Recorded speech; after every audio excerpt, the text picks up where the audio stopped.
이 성경적인 전도 훈련, 이것은 상당히 중요한 부분이죠. 우리가 지금까지 전도하면은 특별하게 열심히 있는 몇 사람들만 할 수 있는 걸로 이렇게 전도가 이렇게 인식이 되어 있습니다.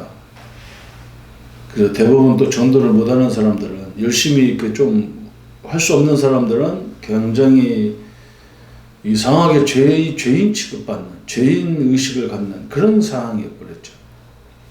그런데 초대교회 전도는 막 현장을 다닐 수 없잖아요. 그리고 어떤 사람은 또 지금 다닐 수 있는데 그러는데, 지금도 다닐 수 있는 사람은 한정돼 있어요. 거의 대부분의 가장 중요한 현장들은 전도자들이 들어갈 수가 없어요. 그런 현장은 복음 가진 성도들이 조용하게 자기 사업장이나 직장에서 전도운동을 일으키는 거죠. 그게 초대교회였습니다. 우리는 뭐 전도하면 또 교회와 연관시키는 거예요. 교회와. 그잖아요. 물론 교회화 돼야 되고, 신앙 이제 주일날 교회 와야 되겠죠. 근데 현장에 가보면 주일날 교회 올 수 없는 직장도 되게 많습니다. 그렇다고 교회 못 오는 직장으로 해서 전도 안 하면 안 되잖아요. 그 속에도 구원받을 사람이 있고, 그 속에도 하나님이 살아계심을 봐야 될 사람들이 많잖아요. 그래서 우리 성도님들이 내가 있는 현장이 전도의 모든 시작이라는 것만 딱 갖고만 있어도 응답의 역사가 시작됩니다. 거기에서 또 우리가 전도하려고 하면 또 이렇게 조직을 해야 되고 이런 생각을 많이 해요. 무슨 신의회를 만든다든지 그것부터 생각하는데, 그게 아니고 진짜 여러분 옆에 조용하게 진짜 구원받아야 되고 복음을 드려야 될 사람들이 있다고요. 과연히 영적 문제가 있다든지 직장이나 사회에 적응 안 되는 사람들, 이 사람들이 전도의 문이 되는 거예요. 초대교회처럼 그런 사람들을 살려서, 그 사람들이 교회 못 가니까 이제 그럼 그 교회 현장에서라도 예배할 수 있는 그런 시간을 만들어지면 좋겠죠. 다락방 운동은 그래서 현장을 살리고 현장에서 복음 운동하는 것이고, 또 일꾼을 많이 세우는 거예요. 일꾼, 제자를. 그게 다락방 전도는 그냥 와서 편안하게 은혜 받는 것이라면, 은혜 받는 것을 하다 보면 그 속에서 맑게 알아듣고 또 이런 사명을 가지고 하려고 하는 사람이 있어요. 그 사람들을 또 개인으로 잘 양육해서 제자화시키는 겁니다. 그래서 계속 이제 우리가 지금까지 2단계 2번 교재는 그런 부분을 계속 설명하는 거예요. 그리고 오늘은 8과 주님은 전도의 문을 열고 기다리신다. 디모데후서 4장 1절부터 3절 그랬어요. 그래서 거기 서론에 보면 복음은 세 가지 우월성을 갖고 있다 그랬어요. 당위성입니다. 당위성. 모든 사람이 당연히 복음을 드려야 됩니다.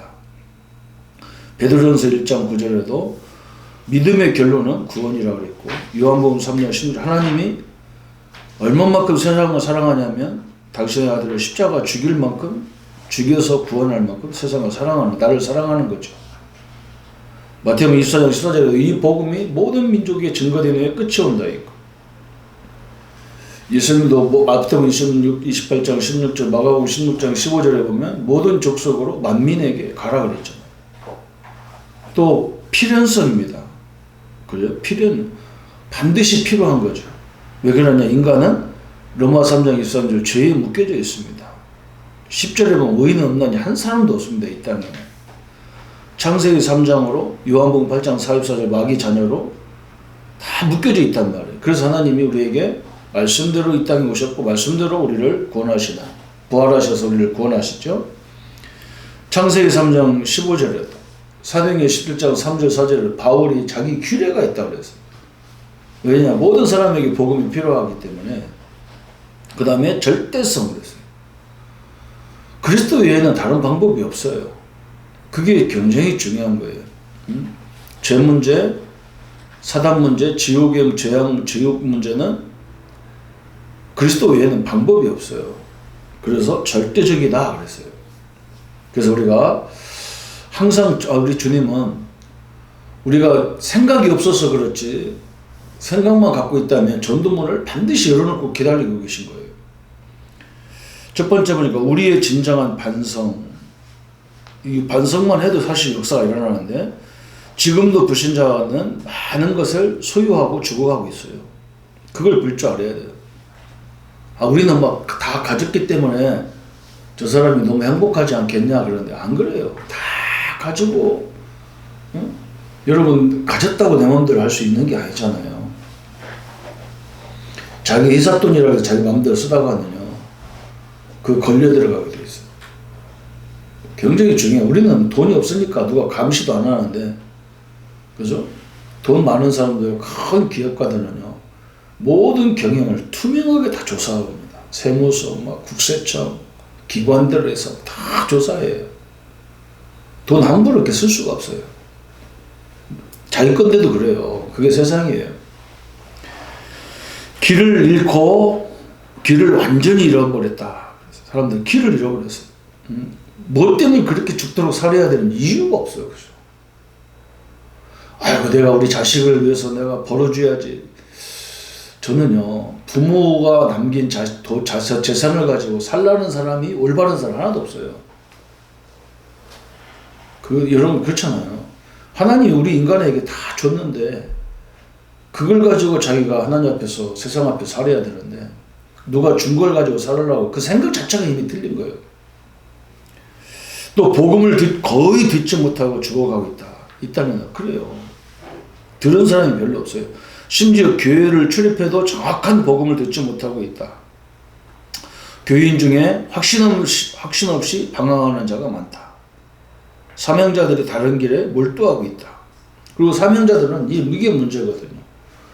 사명자들은 교회 가면 전도에는 방향이 없고 그냥 교회 봉사하는 것들이 사명인 줄 알아요. 하나님이 그것 때문에 사명을 준 게 아닙니다. 그죠? 물론 교회 안에 당연하죠. 내가 다니는 교회에서 내가 해야 될 일이 있겠죠.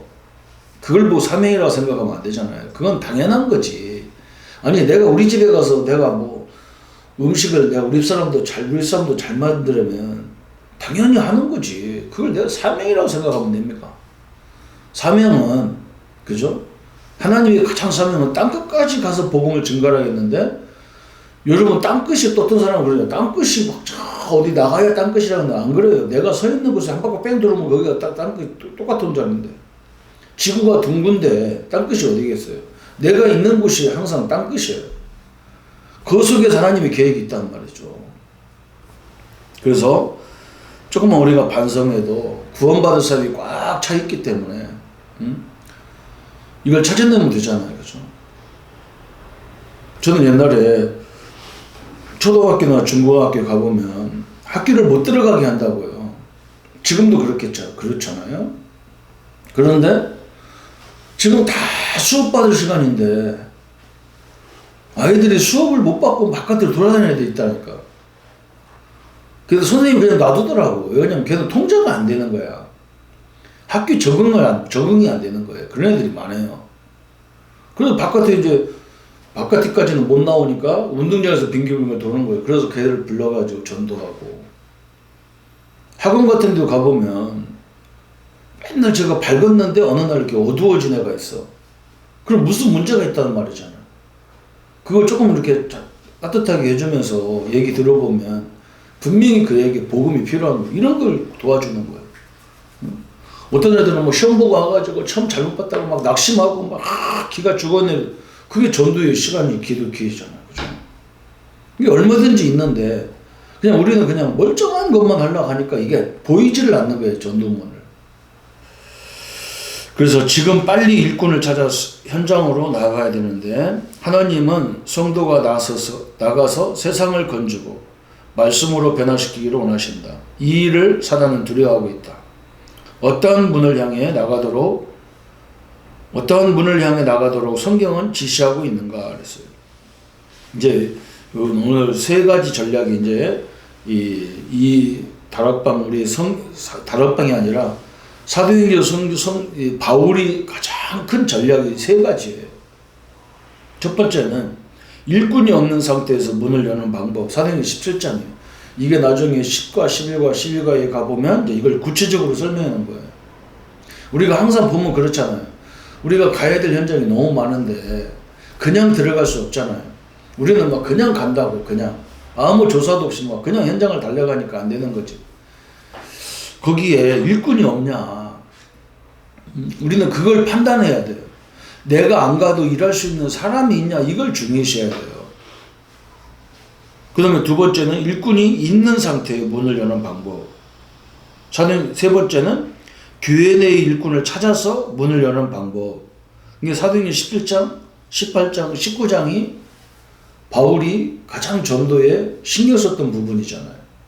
그리고 우리는 그냥 막 들어가니까 내가 갈 수 있는 곳이 한계가 되어 있는 거지. 응? 바울이 그렇잖아. 바울이 지금 우리 같으면 창원이라는 시에 우리가 한계가 있는데 바울 같으면 창원에만 있는 게 아니거든. 대한민국 전역을 가서 지금 전도한다고 생각하면 되잖아요. 근데 여기서 창원에서 시작해가지고 대구에 이제 우리가 전도를 간다. 응? 근데 그냥 대구 갔다가 그냥 왔다 갔다 하면 시간이 얼마나 낭비입니까? 그러니까 거기에 일꾼이 있냐 없냐. 일꾼이 있으면 어떻게 할 거냐. 이런 전략인 거예요. 일꾼이 없을 때는 바울이 그렇잖아요. 회당의 시작이 언제냐. 시작과 시간이 정해져 있잖아. 그죠? 시작은 그 사람들 많이 모이는 저작거리, 시장에서 정해서, 시장에서. 시간은 한 3주 했죠, 3주. 왜 그러냐면, 바울을 쫓아와서 바울을 죽이려는 사람들이 있기 때문에, 그걸 계산하니까 3주밖에 없는 거예요, 시간이. 장소도 저작거리고, 시작도 이제, 내용은 뭐냐? 우리가 잘 알다시피 예수가 왜 죽어야 되고, 왜 부활해야 되는지, 그 당위성을 말했잖아요. 그런데 반응이 왔어. 시장에서 전도하는데 반응이 왔는데 몇 사람들은 복음에 굉장히 호의적인데 대부분 사람들이 막 핍박이에요. 막 엄청나게 핍박이 오는 거예요. 어서 막 이상한 종교를 가져와서 우리에게 전하느냐 핍박이 왔어요. 그러니까 바울은 뭘 봤냐면 우리는 막 핍박만 쳐다보지 거기 한두 명이 반응이 좋은 사람을 안 쳐다본다니까요. 그래서 바울이 거기서 야손, 브리스가 부부, 야손과 헬라인과 기브인을 불러본 거예요. 이게 완성이라. 이 사람들을 바울이 찾아가지고 3주 동안 설명하고 바울은 옮기는 거예요. 데살로니가 지역으로 옮기는 거예요. 근데 이 사람들을 누가 도와주냐? 이 사람들을 도와준 사람이 실라와 디모데예요. 그러니까 바울이 현장을 들어갈 때 보면 거의 다 팀으로 들어갔단 말이에요. 왜 팀으로 들어갔냐? 바울이 가서 제자를 찾았을 때 바울은 거기에 있을 수가 없단 말이에요. 지금도 우리도 마찬가지잖아요. 그죠? 이런 게 우리 이제 전도자들에게 필요한 전략이지. 제가 가서 계속 여러분, 우리 전사들 데리고, 부격자들 데리고, 어느 지역에 가서 매일 이렇게 할 수 없잖아요. 거기 일꾼 나왔을 때 그 사람하고 맞는 부격자 하나 빨리 붙여주고 그 사람을 빨리 집중적으로 사역해서 이 사람이 사역하도록 만들어 놓고 우리는 빠져나오는 거지. 이런 전략을 계속 핀 거예요. 그게 사도행전 17장이란 말이에요. 사도행전 18장 같은 경우는 일꾼이 있는 상태에서 문을 여는 방법이란 말이죠. 사도행전 18장 고린도잖아요. 깨달을 것 3가지 그랬는데 장소와 또 여기에 교역자, 직업 이게 중요하잖아요. 장소도 굉장히 중요해요. 이 고린도란 말이에요. 또 교역자와 이 사명자의 만남, 그죠? 바울과 브리스와 부부의 만남. 또 중요한 게 뭐냐면 이 바울의 직업과 바울이 선교사도 했지만 텐트를 깨매는 직업을 했단 말이에요. 같은 직업 안에 있었잖아. 그게 우리가 굉장히 중요한 거야. 응? 그 사람이 직업을 같았단 말이에요. 그런데 이 바울이 복음을 갖고 있고 브리스와 부부도 복음에 굉장히 관심 많은 사람이에요. 왜 그러냐? 로마 그 당시에 로마에서 유대인들은 다 나가라는 거예요. 로마에서. 그러니까 이 국제 결혼한 사람이란 말이에요. 이 브리스와 부부는.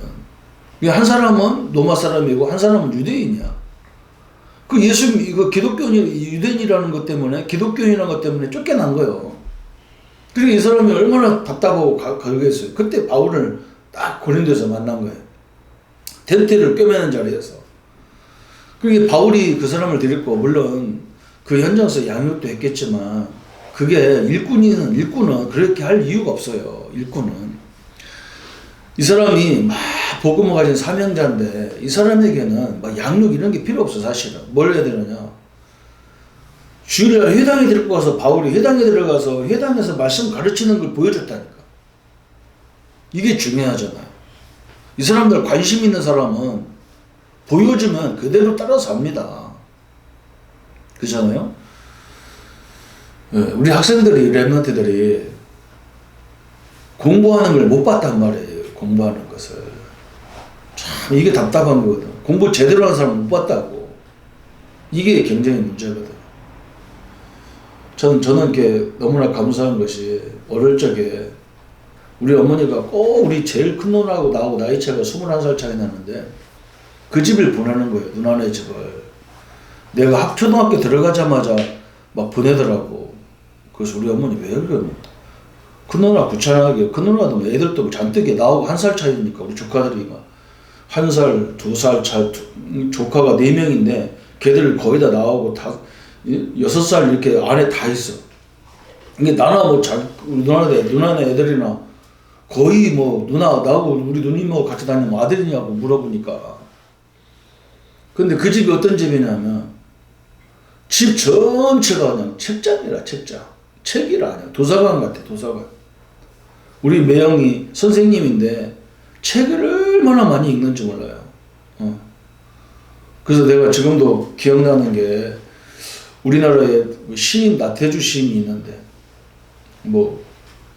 그 사람 시가 요즘에 많이 이렇게 회자되고 그러던데 그분이 우리 매형 친구들 고등학교 같은 동기라서 몇 번 저도 우리 집에 우리 누나님 집에 가보면 계시더라고.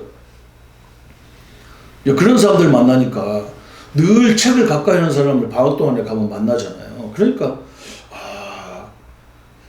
책을 늘 사서 막 보고 늘 들고 항상 책을 들고 다니더라고. 책 공부 잘하는 사람들 특징이 뭐냐, 항상 책을 하나씩 들고 다녀.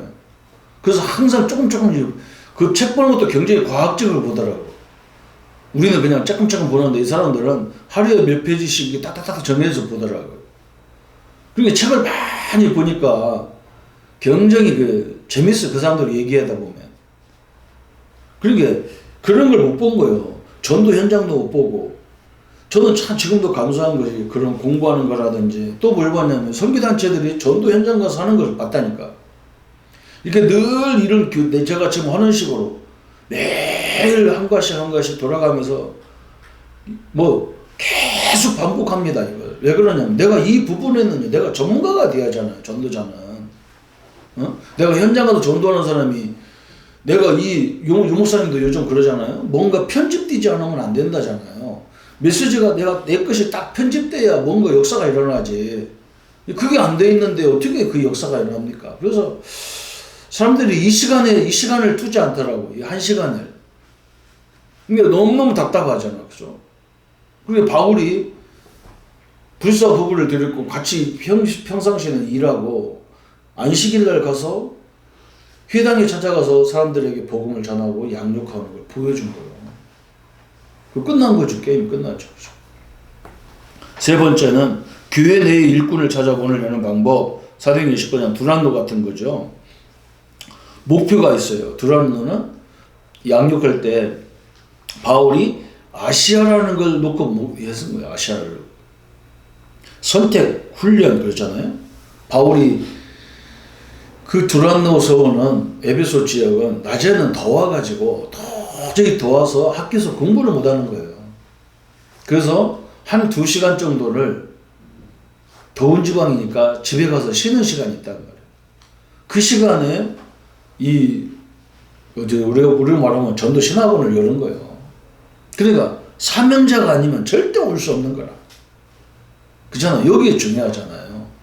저 수가성 여인처럼.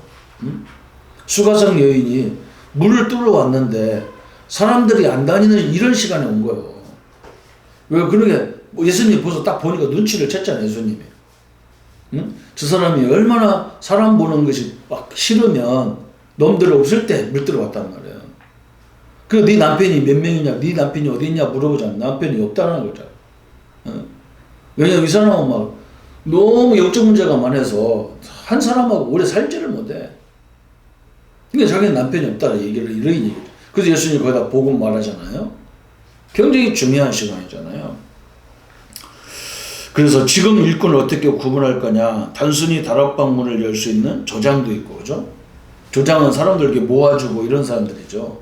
그 다음에 다락방 메시지를 전할 수 있는 사역자도 필요하고, 또 행정이나 경제나 기도로 도와줄 수 있는 후원자도 필요해요. 그리고 70인 요원도 필요한 거예요. 중직자도 또 많이 필요한 거예요. 그래서 이런 일꾼을 찾는 거예요. 이게 다 말씀 운동만 하는 게 찾는 게 아니라 조장도 찾고 후원자도 찾고 70인 이런 뭐 자기 집을 자기 사무실을 빌려줄 수 있는 사람을 찾고 이런 거예요. 이런 게 다 제자예요. 그래서 이 두란노에서 완벽한 이 응답을 딱 받았잖아요. 교회가 되어지는 걸 봤잖아요. 그래서 바울이 그때부터 나온 결론이 뭐냐면 이제 내가 로마를 가야 되겠구나. 여기서 이제 그 응답이 온 거예요. 세계를 살리려면 로마를 살려야 되는구나. 모든 문화가 위에서부터 흐른단 말이에요. 강대국에서부터 모든 게 온단 말이에요. 그래서 로마를 복음하지 않고는 안 된다는 결론이 나온 거죠. 그래서 성도님들 세 가지 문, 그죠? 하나는 항상 전도의 문은 있어요. 그래서 우리가 이런 개념이 없이 들어가니까 전도문을 그냥 다락방 하나 하면 거기서 평생 하려고 그래. 평생. 어? 빨리 일꾼을 찾아서 거기다 그 사람한테 맡기고 나는 딴 데 가야 되는데 맨날 거기를 그냥 무슨 밥 먹듯이 그것만 하려고 하니까 이게 방법이 없잖아요. 그래서 새로운 역사들을 바라보는 축복의 현장이 되기를 예수님 이름으로 축원합니다. 하나님 아버지 감사합니다. 이 전도의 훈련과 방법은 복음에도 꼭 필요하고 교회도 필요하지만 우리 산업, 우리 모든 현장에도 꼭 필요한 전략입니다. 하나님이 우리에게 전도를 통해서 이루어 가시는 모든 사실적인 응답들을 보게 하여 주옵소서. 예수님의 이름으로 기도합니다. 아멘.